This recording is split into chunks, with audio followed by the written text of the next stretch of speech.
بسم اللہ الرحمن الرحیم 26واں پارہ حامیم سورۃ الاحقاف۔ اے نبی صلی اللہ علیہ وسلم، ذرا ان مشرکین سے پوچھ کر تو دیکھو کہ انہوں نے کبھی ان جھوٹے خداؤں کو دیکھا ہے جنہیں وہ خدا کو چھوڑ کر پکارتے ہیں۔ انہوں نے زمین میں کیا کیا پیدا کیا ہے، آسمانوں کی تخلیق میں ان کا کتنا حصہ ہے۔ سچ تو یہ ہے کہ وہ شخص سب سے زیادہ بھٹکا ہوا ہے جو اللہ کے سوا ان کو پکارے، جو قیامت تک اس کی پکار کا جواب نہیں دے سکتے۔ بلکہ ہمارے واقعہ یہ ہے کہ ان معبودان باطل کو یہ بھی معلوم نہیں ہوتا کہ کون ان کے نام کی صدا لگا رہا ہے۔ قیامت کے دن یہ اپنے پرستاروں کے دشمن بن جائیں گے اور ان کی عبادت کا انکار کریں گے۔ اور اے نبی صلی اللہ علیہ وسلم، ان سے کہہ دو کہ میں کوئی نیا اور عجیب و غریب رسول نہیں ہوں۔ مجھے نہیں معلوم کہ کل ہم سب کے ساتھ کیا ہونے والا ہے۔ میں تو صرف وحی الہی کی پیروی کرتا ہوں جو میرے پاس بھیجی جاتی ہے، اور میں خبردار کرنے والوں کے سوا اور کچھ نہیں ہوں۔ پروردگار نے انسان کو ہدایت کی کہ وہ اپنے ماں باپ کے ساتھ بہترین سلوک کرے۔ اس کی ماں تو وہ ہستی ہے جس نے سخت تکلیف برداشت کر کے اسے اپنے پیٹ میں رکھا اور بڑی مشقت اٹھا کر اسے جنم دیا۔ زمانے حمل اور زمانے رضاعت میں پورے 30 مہینے لگ گئے۔ پھر وہ بچپن سے جوانی اور پھر پورے عقل و شعور اور قوت و توانائی کی منزل تک جا پہنچا اور 40 برس کا ہو گیا۔ تب اس نے اپنے پروردگار سے دعا مانگی، اے رب مجھے توفیق دے کہ میں تیری نعمتوں کا شکر ادا کروں جو تو نے مجھے اور میرے والدین کو عطا فرمائی ہیں، اور اے پروردگار مجھے اور میری اولاد کو نیک عمل کی توفیق عطا کر۔ ایسے لوگوں کے بہترین اعمال کو اللہ قبول کرتا ہے اور ان کی کوتاہیوں سے صرف نظر کرتا ہے۔ ایسے لوگ اہل جنت کے گروہ میں شامل ہو جائیں گے۔ ایک ایسا بیٹا بھی ہوتا ہے جو اپنے والدین سے کہتا ہے، تنگ مت کرو، تم مجھے بار بار کیا ڈراتے ہو کہ مرنے کے بعد خبر سے اٹھایا جاؤں گا۔ ماں باپ اللہ کا واسطہ دے کر دعائی دیتے ہیں، ارے کمبخت مان جا، اللہ کا وعدہ سچا اور اٹل ہے، لیکن وہ یہی کہتا رہتا ہے کہ کچھ نہیں، یہ سب اگلے وقتوں کی فرسودہ کہانیاں ہیں۔ ایسی ناخلف اور نافرمان اولاد کے لیے عذاب کا فیصلہ ہو چکا ہے۔ جب یہ شعلہ بار جہنم کے آگے کھڑے ہوں گے تو ان کو آگاہ کیا جائے گا کہ تم نے دنیا میں خوب مزے کر لیے، خوب گل چھلے اڑا لیے، بس تمہارے حصے کی ساری نعمتیں دنیا ہی میں ختم ہو گئیں۔ تکبر، نافرمانی اور ناحق شناسی کی پاداش میں اب تمہیں ذلت و رسوائی کے عذاب میں مبتلا کر دیا جائے گا۔ عاد کے بھائی ہود علیہ السلام نے احقاف کے علاقے میں بسنے والی اپنی قوم کو قیامت سے خبردار کیا اور بندگی رب کی دعوت دی۔ قوم کے بڑے لوگوں نے کہا، کیا تم اس لیے آئے ہو کہ ہمیں ہمارے معبودوں سے برگشتہ کر دو؟ لے آؤ وہ عذاب جس سے تم ہمیشہ ڈراتے ہو۔ اور جو وادیوں کی سمت کا ایک گہرے سیاہ بادل چھانے لگے تو انہوں نے کہا، تو یہ گھنگور گھٹائیں ہیں، یہ ہمیں خوب سیراب کرنے کے لیے چھا رہی ہیں۔ نہیں نہیں، یہ سیراب کرنے والے بادل امڑ امڑ کر نہیں آ رہے تھے، بلکہ تباہ و تاراج کرنے والے طوفان و باد و باران کا ہر اول دستہ تھا۔ اور پھر دیکھتے دیکھتے آندھیوں کے چھکڑوں اور مہیم موسلادھار بارش نے ان کو اس طرح آن دبوچا کہ ان کے بارونق مکانات اجڑے دیار میں بدل گئے۔ وہاں کچھ نہ تھا۔ عرب کے گرد و بیش کے علاقوں میں ایسی بہت سی بستیاں نافرمانی اور سرکشی کی وجہ سے ہلاک ہو چکی ہیں۔ مصیبت کے ان خوفناک لمحوں میں کوئی معبود بھی ان کی دستگیری کے لیے نہیں آیا۔ نبی صلی اللہ علیہ وسلم جب طائف کی بستی سے مکہ واپس ہو رہے تھے تو ادھر سے گزرنے والے جنوں کے ایک گروہ نے آپ صلی اللہ علیہ وسلم کو قرآن پڑھتے ہوئے سن لیا اور وہ فوراً ایمان لے آئے اور اپنی قوم سے جا کر کہا، ہم نے ایک کتاب سنی ہے جو موسیٰ علیہ السلام کے بعد نازل ہوئی ہے اور پچھلی کتب سماوی کی تصدیق کرتی ہے، حق اور راہ راست کی طرف رہنمائی کرتی ہے۔ اے بھائیو، اللہ کی طرف دعوت دینے والے کی بات مان لو اور ایمان لے آؤ، اللہ تمہارے گناہوں کو معاف کر دے گا اور تم کو عذاب علیم سے بچا لیے جاؤ گے۔ سورۃ المحمد صلی اللہ علیہ وسلم۔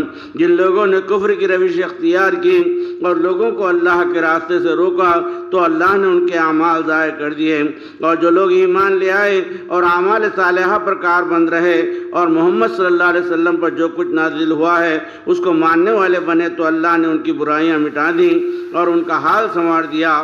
کفر کرنے والے باطل کی پیروی کرتے ہیں اور ایمان لانے والے حق کی۔ اگر کافروں سے تصادم کی صورت پیدا ہو جائے تو ان کی گردنیں مارو یہاں تک کہ ان کی پوری طاقت ٹوٹ جائے۔ میدان جہاد میں گرفتار ہونے والے قیدی بنا لو، پھر تمہیں اختیار ہے کہ ان کے ساتھ احسان کا معاملہ کرو یا فدیہ لے کر چھوڑ دو۔ یہ سارے کام خود ہی ہم کر لیتے، لیکن عمل کے ان مرحلوں میں وہ لوگوں کا امتحان لیتا رہتا ہے، اور جو لوگ راہ خدا میں اپنی جانیں نچھاور کرتے ہیں اللہ ان کے اعمال ہرگز ضائع نہیں کرتا۔ اے اہل ایمان، اگر تم اللہ کی مدد کرو گے تو وہ تمہاری مدد کرے گا اور تمہارے قدم مضبوطی سے جما دے گا۔ یاد رکھو تمہارا حامی و ناصر اللہ تعالیٰ ہے، لیکن کافروں کا کوئی حامی نہیں، کوئی ناصر نہیں۔ اہل کفر بس دنیا کی چند روزہ زندگی کے مزے لوٹ رہے ہیں اور جانوروں کی طرح کھا پی رہے ہیں۔ ان کا آخری ٹھکانہ بس جہنم ہے۔ پرہیزگاروں کے لیے جس جنت نعیم کا وعدہ کیا گیا ہے، جس میں نترے ہوئے صاف شفاف پانی کی، ذائقہ دار دودھ کی لذت بھری شراب کی اور پاک صاف شہد کی نہریں ہی نہریں بہ رہی ہوں گی۔ وہاں طرح طرح کے میوے ہوں گے، فواکہات ہوں گے، اور سب سے بڑھ کر پروردگار کی طرف سے بخشش ہی بخشش، مغفرت ہی مغفرت ہوگی۔ کیا یہ ساکنان فردوس کہیں ان لوگوں جیسے ہو سکتے ہیں جن کے حصے میں جہنم آئے گی، جہاں ان کو ایسا کھولتا ہوا پانی ملے گا کہ آنتیں کٹ کے رہ جائیں گی؟ کفار و مشرکین نبی صلی اللہ علیہ وسلم کی مجلس میں آ کر آپ کی باتیں سنا کرتے تھے، لیکن بڑی بے دلی اور ادب توجہ کے ساتھ پھر باہر آ کر اہل ایمان سے پوچھنے لگ جاتے کہ ابھی پیغمبر نے کیا فرمایا تھا۔ ہمارے واقعہ یہ ہے کہ اللہ نے ایسے لوگوں کو دلوں پر مہر لگا دی ہے اور یہ اپنی خواہشات کے بندے بن چکے ہیں۔ اے نبی صلی اللہ علیہ وسلم، اللہ کے سوا کوئی عبادت کے لائق نہیں ہے، اسی سے لو لگاؤ اور اسی سے خطاؤں کی معافی مانگو، اپنے لیے بھی اور مومن مردوں اور عورتوں کے لیے بھی۔ جو لوگ واضح ہدایت آنے کے باوجود اس سے روگردانی کرتے ہیں، ان کے لیے شیطان گمراہی اور بے راہ روی کو سہل بنا کر رکھ دیتا ہے اور جھوٹی امیدوں کا سلسلہ دراز کر دیتا ہے۔ ذرا غور کرو اس وقت ان لوگوں کا کیا حال ہوگا جبکہ فرشتے ان کی روحوں کو قبض کریں گے اور ان کے چہروں اور پیٹھوں پر مسلسل ضرب لگاتے ہوئے انہیں لے جائیں گے۔ اے اہل ایمان، اللہ کی اطاعت کرو اور اس کے رسول کی اطاعت کرو، اپنے اعمال کو برباد نہ کرو۔ یاد رکھو راہ کفر پر چلنے والوں کو اللہ ہرگز معاف نہیں کرتا۔ بس تم کسی طرح کی کمزوری نہ دکھاؤ، صلح کی دعوت نہ دو، تم ہی بلند مرتبے والے ہو۔ دنیا کی زندگی محض کھیل اور تماشا ہے۔ ایمان و تقوی کی شاہراہ پر ہمیشہ گامزن رہو اور راہ خدا میں کھلے دل کے ساتھ کرتے رہو اور کسی قسم کا بخل نہ کرو، کیونکہ بخل کرنے والے دراصل اپنے آپ ہی سے بخل کرتے ہیں۔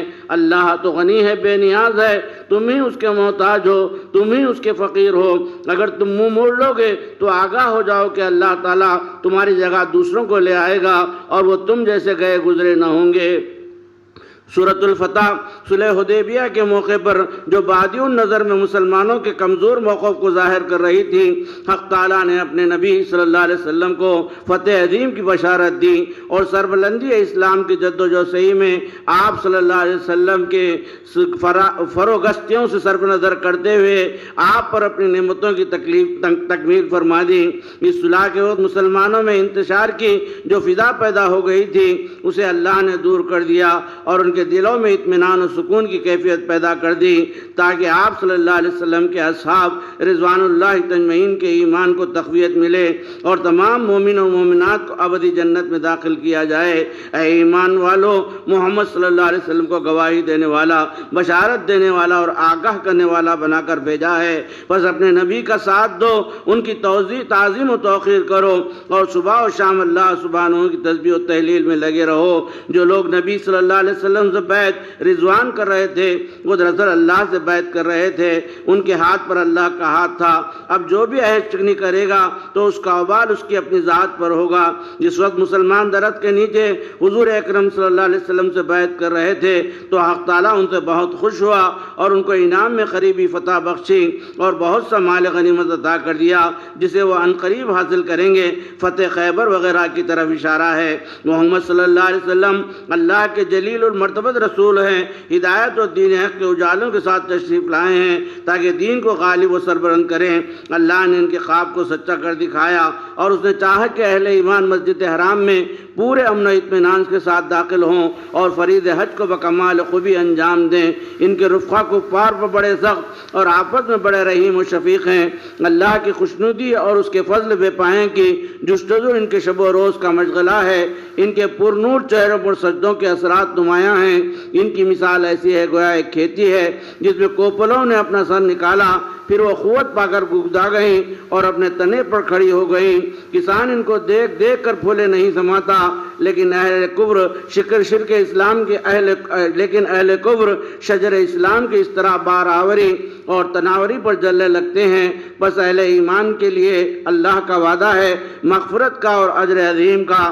سورۃ الحجرات اللہ تعالی نے مسلمانوں کو معاشرتی اور تمدنی آداب سکھاتے ہوئے فرمایا، رسول اللہ کے آگے پیش قدمی نہ کرو، اپنی آواز کو نبی صلی اللہ علیہ وسلم کی آواز سے بلند نہ کرو اور نہ ان سے اونچی آواز میں بات کیا کرو، ورنہ تمہارا کیا کرایا سب غارت ہو کے رہ جائے گا۔ رسول اللہ سے ہم کلام ہوتے ہوئے اپنی آواز پست رکھنے والے ہی دراصل پرہیزگار لوگ ہیں۔ جو دل رسول اللہ کے احترام سے خالی ہیں وہ دل حقیقتاً تقوی سے خالی ہے۔ نبی صلی اللہ علیہ وسلم کو پکارنا ہو تو آپ کے حجرے سے برآمد ہونے کا انتظار کرنا چاہیے۔ وہ ابھی حجرے کے اندر ہی تشریف فرما ہوں تو انہیں نہ پکارا جائے، ورنہ ایک کم عقلی کی دلیل ہوگی۔ کوئی فاسق تمہارے پاس کوئی خبر لے آئے تو اس کی تحقیق کر لیا کرو۔ دو مسلمان گروہوں میں لڑائی ہو جائے تو سراغ کرا دو، ایک کو دوسرے پر زیادتی کرنے نہ دو۔ مسلمان آپس میں ایک دوسرے کے بھائی ہیں، اس لیے آپس کے تعلقات درست رکھو۔ اہل ایمان ایک دوسرے کا مذاق نہ اڑائیں، آپس میں ایک دوسرے پر لعن طعن نہ کریں اور ایک دوسرے کو برے ناموں سے یاد نہ کریں۔ دوسروں سے بدگمان ہونے سے اعتراض کریں، کسی شخص کے کھوج میں نہ لگے رہیں اور کسی کی غیبت نہ کریں، کیونکہ غیبت کرنا گویا اپنے مرحوم بھائی کا گوشت کھانا ہے۔ خالق کبریا نے ساری دنیا کے لوگوں کو ایک مرد اور ایک عورت سے پیدا کیا، پھر ان کو مختلف قوموں، نسلوں، قبیلوں اور خاندانوں میں تقسیم کر دیا۔ اولاد آدم کی اس متنوع تقسیم کی غایت یہ ہے کہ تم آپس میں ایک دوسرے کو پہچانو اور غیرت کی دیوار گرا دو۔ حقیقت تو یہ ہے کہ اللہ کے نزدیک تم لوگوں میں سب سے زیادہ باعزت اور ذی مرتبہ وہ شخص ہے جو اللہ سے بہت ڈرنے والا ہے۔ لوگ اگر اسلام قبول کرتے ہیں تو رسول اللہ پر کوئی احسان نہیں کرتے، بلکہ یہ تو تم پر اللہ کا احسان ہے کہ اس نے تمہارے دلوں کو اسلام کے لیے کھول دیا۔ سورۃ القاف۔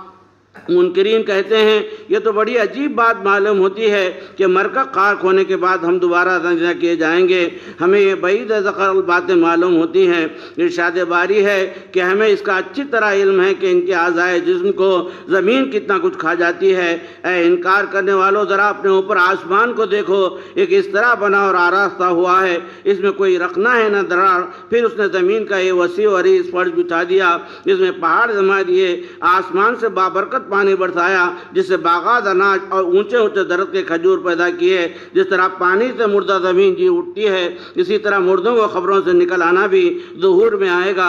حق تعالیٰ انسان کی شہرت سے بھی زیادہ قریب ہے، وہ دلوں کے وسوسوں کو بھی جانتا ہے۔ مزید برآں دو فرشتے ہر ایک شخص کے دائیں بائیں بیٹھے اس کا ہر فعل ریکارڈ کرتے چلے جاتے ہیں۔ ادھر ایک لفظ نکلا اور ادھر لکھ لیا گیا۔ جب رفرائے عمر تھم جاتا ہے تو سکرات موت آ دھمکتی ہے۔ یہی وہ چیز تھی جس انسان بھاگتا رہتا ہے، کتراتا رہتا ہے۔ پھر قیامت کے دن اللہ سبحانہ ان کی نگاہوں کو تیز کر دیتا ہے، اس وقت سارے پردے ہٹ جاتے ہیں، رسولوں کی بتائی ہوئی ساری چیزیں میدان حشر میں اسے صاف دکھائی دیتے ہیں۔ فرشتے سارے انسانی روغنوں کو ہانک کر بارگاہ خداوندی میں لے جاتے ہیں۔ حکم صادر ہوگا کہ ہر کٹے کافر کو جہنم میں پھینک دو۔